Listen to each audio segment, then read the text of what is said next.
mestinya SK tentang staf khususnya dicabut dong. Kalau enggak kan bertentangan dengan undang-undang. Ya, tapi kalau kemudian saya melepas diri dari staf khusus, maka status saya sebagai perwakilan dari Kementerian Agama itu tidak ada keterkaitan sama sekali pada akhirnya, Pak. Justru itu maksud saya. Ya. Justru itu, Ya. karena saat Anda itu adalah duduk di BPKA sebagai perwakilan dari Kementerian Agama, Ya. tetapi status Anda sebagai staf khusus dengan adanya cuti itu secara legal tidak berfungsi lagi. Anda tahu nggak bahwa menteri Anda itu melanggar undang-undang dengan memberikan jamaah khusus 50% dari 20.000 itu? Saya tidak paham, Pak. Anda tidak paham sama sekali bahwa menteri Anda itu melanggar? Saya tidak paham, Pak. Dan saya dalam proses itu, saya sama sekali tidak punya kewenangan soal itu. Itu kewenangan menteri, Pak. Ini soal pemahaman Anda, bukan soal kewenangan. Sepemahaman Anda, kementerian Anda, Menteri Agama Anda ini melanggar apa tidak? Saya tidak memiliki pemahaman di situ, Pak, dan saya tidak punya kapasitas untuk menjawab soal itu, Pak. Nah, ini ya masih layak jadi staf khusus apa tidak, saya tidak tahu karena juga tidak mempunyai pemahaman yang lebih luas, tidak punya perspektif yang lebih luas terhadap apa yang dikerjakan oleh menterinya. Bahwa yang semestinya ini adalah melanggar dari undang-undang yang ada, termasuk melanggar dari Kepres yang ada, dan termasuk juga memenuhi unsur pidana yang sudah dilakukan oleh Menteri Agama. Saudara saksi Gus Alex, Siapa, Pak? saudara saksi diangkat sebagai staf khusus Menteri Agama itu sejak tanggal berapa? Saya tadi di tahun 2021, Pak. Bentar saya cek. Ya.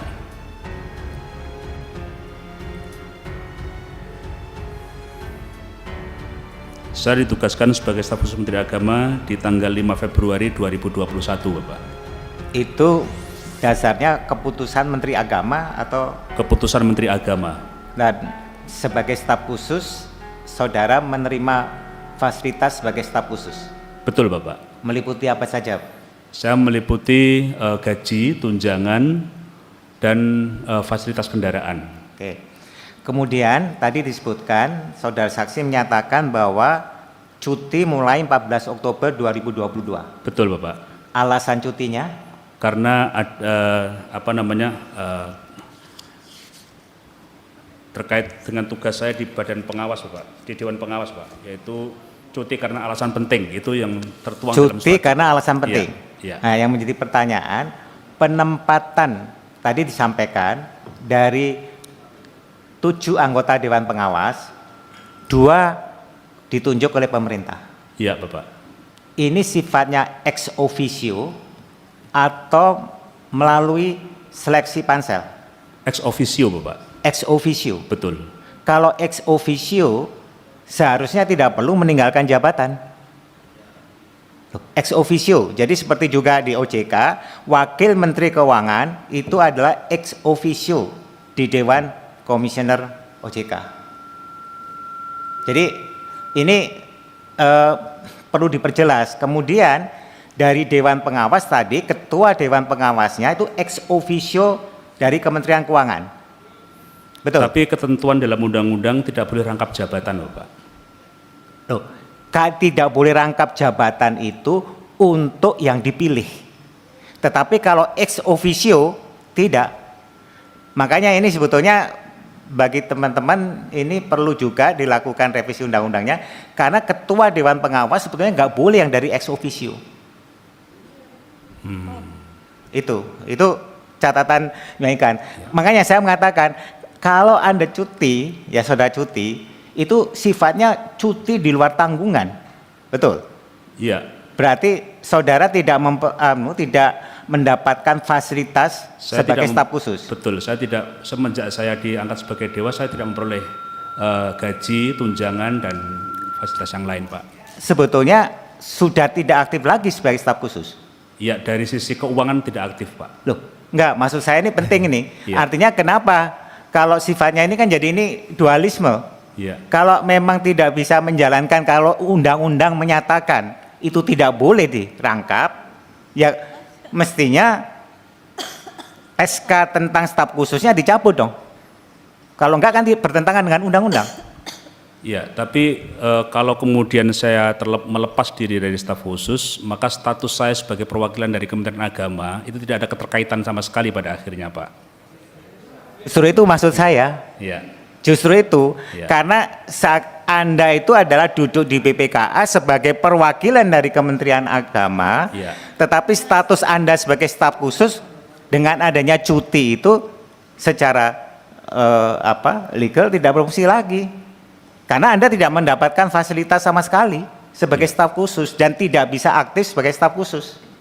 Ini mungkin ya termasuk melakukan hal-hal yang berkaitan dengan urusan tugas di Kementerian Agama. Ini Bahkan tidak boleh, nggak bisa termasuk mewakili pemerintah secara ex officio dalam BPKH. betul. Itu maksud saya. Jadi ini hal yang sangat legalitis yang sangat ini, karena kalau ex officio itu harus malah menjabat. Persis seperti nanti saya kasih contoh, Wakil Menteri Keuangan Suhasil itu per 20 Oktober karena masa jabatannya diangkat sebagai Wakil Menteri Keuangan itu habis dengan masa jabatan Presiden, dia udah otomatis lepas dari Dewan Komisioner OJK. Jadi ini pengertian ex officio ini mesti perlu diperjelas ya. Jadi maksud saya ini legalnya jadi masalah nih. Ya, jadi ini iya artinya bahwa dengan dilepas, karena seharusnya kalau itu sifatnya ex officio itu nggak perlu cuti. Tapi kalau undang-undang mengatakan itu harus, dan itu mesti dicek. Menurut saya undang-undang itu hanya yang dipilih loh, bukan ex officio. Ya, ini pertama. Terus yang kedua, ya, tadi dikatakan bahwa tanggal 30 November sampai 10 Desember, saudara saksi itu melaksanakan tugas sebagai Dewan Pengawas. Betul, Bapak. Terhadap BPKH Limited. Betul. Ya. Dewan Pengawas ada 7 orang. Ya. Ya. Saudara itu menangani apa saja? Kan ada pembagian tugas di dalam Dewan Pengawas kan, walaupun secara kolektif kolegial, tetapi ada pembagian fungsinya.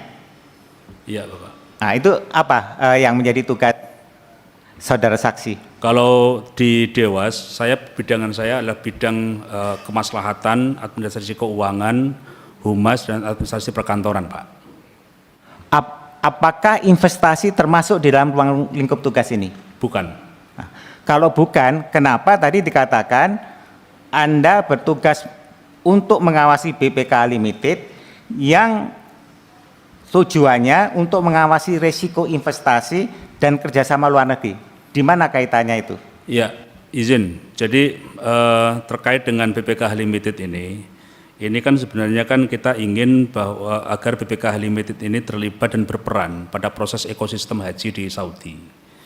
Kemudian karena saya mungkin dianggap sebagai perwakilan dari Kementerian Agama yang kemudian diharapkan bisa mengkomunikasikan dengan teman-teman di penyelenggaraan, maka kemudian saya ditugaskan untuk berangkat ke Saudi agar pada proses penyelenggaraan haji tahun 2024 itu teman-teman BPKH Limited dapat mengambil peran pada proses penyelenggaraan ini.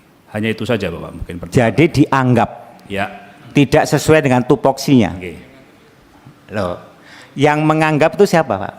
Karena dianggap tupoksinya kan ada Dewan Pengawas yang mengenangani investasi. Karena tadi waktu ditanya Pak Wahid, Bapak nggak terlalu banyak paham naik investasi. Saya akan nanya nilai investasinya berapa segala macam. Karena itu saya tanya, apakah itu tupoksi Bapak? Iya. Bukan, Pak. Ya ini, jadi kalau bukan tupoksi, selama 30 November sampai 10 Desember 2023, menjalankan ini berarti itu artinya BPKH juga enggak, tata kelolanya patut dipertanyakan karena hanya dianggap. Ini saya kira perlu clear ini, karena bukan tupoksi Bapak, tapi 30 November sampai 10 Desember Bapak menjalankan tugas ini. Itu yang dilakukan. Karena itu saya ingin tanya, tadi kan menyangkut risiko investasi dan kerjasama luar negeri. Pada saat Bapak melakukan pengawasan tersebut, yang Bapak ketahui itu investasi apa yang telah dilakukan BPKH Limited? BPKH Limited pada waktu itu belum ada investasinya Pak, belum melakukan investasi sama sekali di tahun waktu saya melakukan kunjungan ke Saudi, baru mendesain investasi yang akan dilakukan. Jadi baru beberapa perencanaan yang dilakukan dan sudah dilaksanakan di kemudian dilaksanakan di tahun 2024 ini Pak, baru dilaksanakan di tahun 2024 karena penyertaan modal dari BPKH ke BPKH Limited itu pada bulan itu belum ada sama sekali. Ini yang tolong saya dibantu Pak, saya jadi bingung tuh. Bapak 10 hari ngawasin, Ya. tapi belum ada investasinya. Ya. Ini gimana Pak jelasinnya Pak? Ya. Itu bisa dianggap ini BPKH kalau uang menghabis-habisin uang ini kerugian. Loh, kan belum ada investasinya ya. Makanya kan dalam rangka investasi dan kerjasama luar negeri. Dan itu Bukan tupoksinya dia. Ini bisa dimaksud perjalanan fiktif kalau kayak gini. Masuk kategori itu. Enggak, saya tolong dibantu. 10 hari ya belum ada investasi. Tapi melakukan tugas pengawasan yang bukan tupoksinya. Iya. Jadi mungkin bisa tolong dijelaskan bahwa surat penugasan ini kan pada saat itu kan rapat Pak antara Dewan Pengawas dan Badan Pengelola. Badan Pelaksana. Badan Pelaksana. Ya. Nah ini kira-kira apa sih kok bisa kemudian BPKH mengambil keputusan ya Bapak aja yang pergi gitu.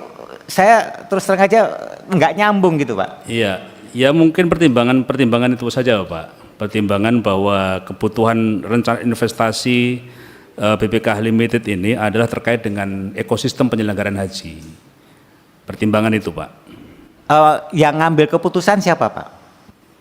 Yang ngambil keputusan. Yang mengambil Saya memperoleh keputusan- tugas, saya memperoleh surat tugas itu dari Pak Rojikin, Dewan Pengawas. Ya, surat tugas yang saya terima yang memberangkatkan saya dengan Pak Denny Suwardini dan beberapa staf itu adalah Pak Rojikin. Surat tugas yang saya terima. Surat tugas bisa saya kirim? Ya.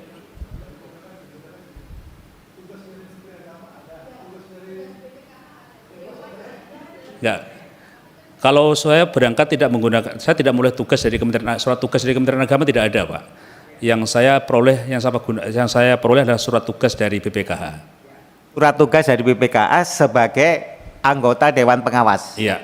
Ya, itu ditentukan surat tugasnya oleh Yang saya peroleh surat tugasnya ditandatangani oleh Pak Rojikin waktu itu sebagai PLT Ketua Dewan Pengawas. PLT Ketua Dewan Iya. Pengawas. Iya. Pada saat itu Ketua Dewan Pengawasnya lagi kemana? Saya kurang paham Bapak. tadi Sementara cukup PPIH, saya. Pak. Saya sedikit saja saya. Ini junior saya ya dikit-dikit aja dah. Terima kasih. Saudara saksi, saya ingin tahu dulu apa tupoksi staf khusus menteri sih?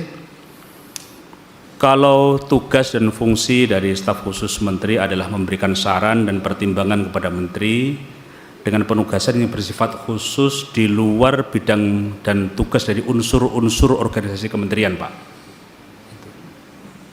Iya, tetapi tugas Anda double-double. Itu artinya juga ada double budget. Anda tahu nggak kalau double budget itu melanggar undang-undang? Saya tidak menoleh penerimaan sama sekali dari Kementerian Agama, Pak. Saya sudah tidak memperoleh gaji, tidak memperoleh tunjangan, dan tidak memperoleh fasilitas yang lain, Pak.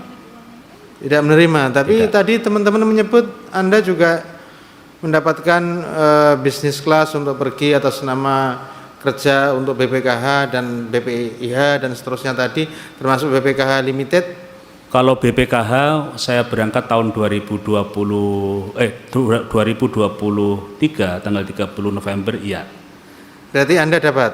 Iya, karena memang itu hak saya, Pak. Saya ditugaskan dari BPKH. Tapi kalau di Kementerian Agama saya tidak memperoleh fasilitas-fasilitas itu, Pak. Artinya bisa dikatakan sebagai double budget itu. Karena seharusnya tugasnya satu saja, satu dari Kementerian Agama, itu bisa kemana-mana, bukan dari BPKH, seharusnya dari pokoknya baru ke cabangnya, kan Ya. begitu kira-kira. Kalau di BPKH, saya kan status saya Dewan Pengawas.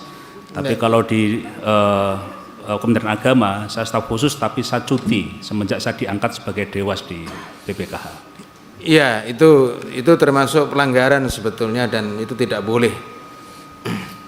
Kemudian yang kedua adalah Anda tahu nggak bahwa Menteri Anda itu melanggar undang-undang dengan memberikan jamaah khusus 50% dari 20.000 itu? Saya tidak paham, Pak. Anda tidak paham sama sekali bahwa Saya Menteri tidak. Anda itu melanggar? Saya tidak paham, Pak. Dan saya dalam proses itu, saya sama sekali tidak punya kewenangan soal itu. Itu kewenangan Menteri, Pak. Ini soal pemahaman Anda, bukan soal kewenangan. Sepemahaman Anda, Kementerian Anda, Menteri Agama Anda ini melanggar apa tidak? Saya tidak memiliki pemahaman di situ, Pak, dan saya tidak punya kapasitas untuk menjawab soal itu, Pak.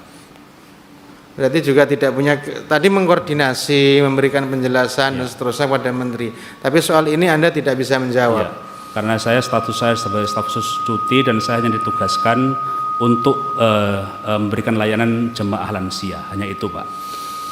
Ya, ini ya masih layak jadi staf khusus apa tidak saya tidak tahu karena juga tidak mempunyai pemahaman yang lebih luas, tidak punya perspektif yang lebih luas terhadap apa yang dikerjakan oleh menterinya.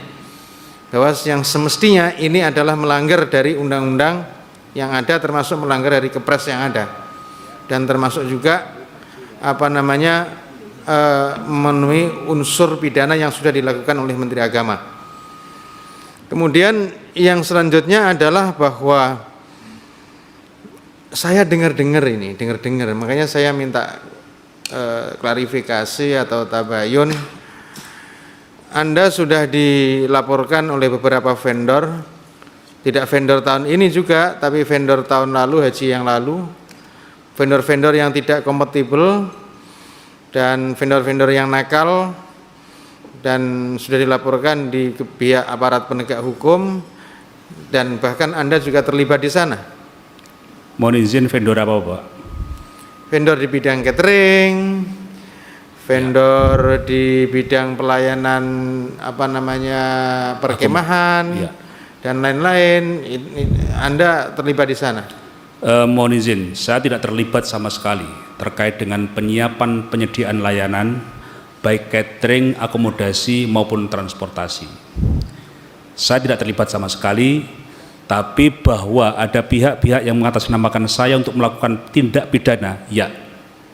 Saya bisa tunjukkan pihaknya, saya bisa identifikasi orang-orangnya. Coba tolong ditunjukkan pihak-pihaknya dan orang-orangnya. Oke, mohon izin pimpinan, apakah boleh saya mengajukan untuk tutup karena menyangkut institusi yang diklaim oleh pihak tersebut? Boleh, boleh. Ya, ini rapat kita nyatakan tertutup.